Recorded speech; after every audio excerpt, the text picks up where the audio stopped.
Bonjour à tous, bienvenue sur le Chant des herbes sauvages, la chaîne qui vous parle de nature et de culture. Et aujourd'hui, je vais vous présenter une plante exceptionnelle et normalement qui ne devrait pas être là et se plaire. Donc, comme quoi, il n'y a rien de fixé chez les plantes, elles en font qu'à leur tête si elles veulent.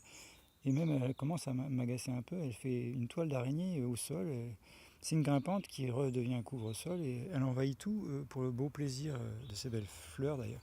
Et ses feuilles, voilà, à trois palmes et même en forme de cœur.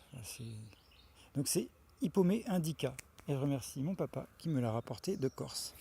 Mais ici, nous sommes à Charnizet, 37 290, dans le sud de l'Indre-et-Loire. Donc elle ne devrait pas être là, elle ne devrait pas résister. Alors pourquoi elle se maintient aussi bien? D'abord, ici, on a un des meilleurs sols de France, c'est 17% des sols de France, c'est du brunisol. Donc très bon, très, très riche en humus et, et en plus sur arène calcaire drainante en plus. Voilà. Et donc là, elle est exposée, là telle que vous la voyez, elle est exposée au sud, mais aussi elle est en train de fleurir au nord, derrière la palissade en bambou croisé. Voilà, si vous avez des grands bambous, vous les fendez en deux avec un grand couteau, comme j'ai fait, et un marteau. Et puis ça, voilà, vous avez un brise-vent gratuit. Et ben, en fait, elle est en train de le couvrir et je pense que l'an prochain, on ne le verra plus. Parce que, alors, à la fin de l'automne, avec les gelées, elle va disparaître quand même. Mais elle est rustique de la souche. Et en plus, les racines ont tendance à aller se planquer profond. Et je vais vous montrer où. Hop, on fait le tour. Donc là, on passe côté nord. Et voilà, comme il y a un peu de soleil, eh bien, en fait, il y a un peu de soleil parce qu'il est exactement 17h25. Donc le 15 octobre 2024. Et donc là, il y a encore le soleil côté sud-ouest. Donc bah, qu'est-ce qu'elle fait? Elle fleurit au nord. Et le matin, c'est tout le contraire, puisque le soleil est à l'est. Mais elle envahit, elle grimpe partout. Vous voyez, en fait, ici, il y a une lipia, enfin une verveine. J'ai oublié son nom d'espèce, désolé, ça me reviendra. C'est celle qui sent l'Hollywood chewing gum, la chlorophylle. Excellent, infusion. Et à côté, sa petite cousine, celle-là elle est connue, Lipia citri odora, la célèbre verveine citronnelle, dont je viens de prendre une succulente infusion qui soigne et qui fait du bien et qui calme. Plante chamanique au Mexique d'ailleurs. Donc voilà, je voulais vous montrer où est-ce qu'elle se planque pour passer l'hiver. Je l'ai découvert en faisant une petite maintenance des bordures en tuiles recyclées, hein, que je vous avais montré avec le hérisson. Voilà. Vous voyez, elle se met juste derrière. Et puis voilà, et puis elle le longe les bordures et puis elle s'insinue au fond parce que comme la terre est un peu fraîche et puis écartée un petit peu de la bordure, bah, elle s'insinue et puis elle descend et puis au mois de mai prochain elle va repartir après les seins de glace. En fait, mais là on va parcourir la zone. Regardez, là c'est le pied mer qui ne sait plus où aller tellement il va partout. Et là donc on va suivre l'allée des cassis et des casseilles avec la Booking 14, la consoude Booking 14 célèbre chez les biodynamistes et parce qu'elle ne se ressème pas. Voilà. Donc on continue et voilà, toutes les bordures, elles s'échappent, elle est par là, elle devient un couvre-sol. Vous voyez, il y a même une fleur fanée. Alors quand elle fane, elle devient rose. Hippomée indica. Et voilà. Et elle est arrivée jusque là.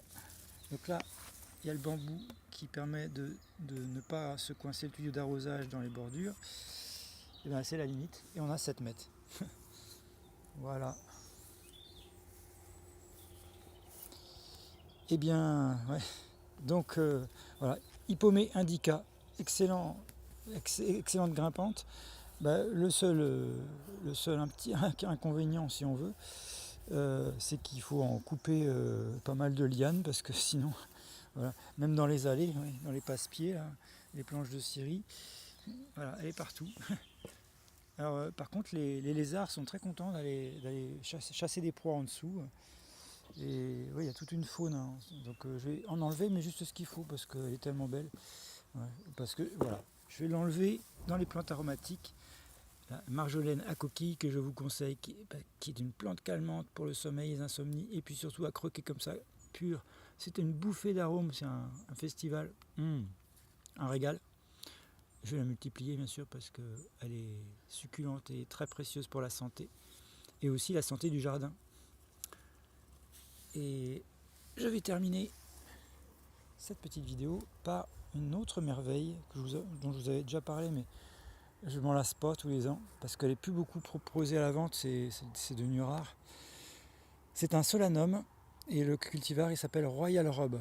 Et regardez quand vous voyez la fleur, un violet duveteux comme si c'était du velours avec les étamines jaunes d'or au centre. Une pure merveille. Et les apex, voilà, les petites feuilles là, sont pourprées au bout. Ça faisait un moment que j'attendais, voilà. Aujourd'hui on a les 2 premières fleurs. Regardez à travers le soleil, c'est pas beau ça? Et un hexagone avec une étoile dedans. Solanum Royal Robe. Et là vous voyez plein de petits boutons qui vont arriver. Alors lui c'est pareil, il ne devrait pas être là. Il vient de... Je ne vous dirai pas exactement l'endroit parce que ça fait partie d'un site touristique. Moi j'avais l'autorisation, mais c'est du côté de Paimpol, l'abbaye de Beauport. Voilà. Mais bon, j'avais bien bouturé, coup de chance, et je vais en refaire d'autres parce que presque plus personne le vend, quoi. C'est quand même dommage. Ça vit de rien. Hein, alors par contre, il démarre très tard. On croit qu'il est crevé à la sortie des Saintes Glaces, mais non, il démarre juin. Ah oui, oui. Donc il se repose longtemps après l'hiver. Mais et c'est pour ça qu'on attend les fleurs après, parce que vous voyez, on est en octobre. Et c'est les premières fleurs. Mais il va y avoir plein de branches secondaires. Voilà. Alors moi, pour avoir le minimum d'entretien, parce que la méthode du jardinier fainéant, pour ne pas avoir de tuteur à mettre, eh ben je l'auto-tuteur, comme on fait avec des grandes vivaces, des astères. C'est-à-dire que vous prenez une ficelle et vous réunissez toutes les branches et vous faites un cercle et un nœud. Et voilà, tout le monde se tient ensemble. Et comme ça permet aussi de rapprocher les fleurs et l'effet esthétique est plus sympa. Voilà pour ce soir. Eh bien, la dernière vidéo que j'ai à faire pour demain, c'est les champignons coprins pour faire de l'encre de Chine. Alors ça, c'est aussi pas connu du tout.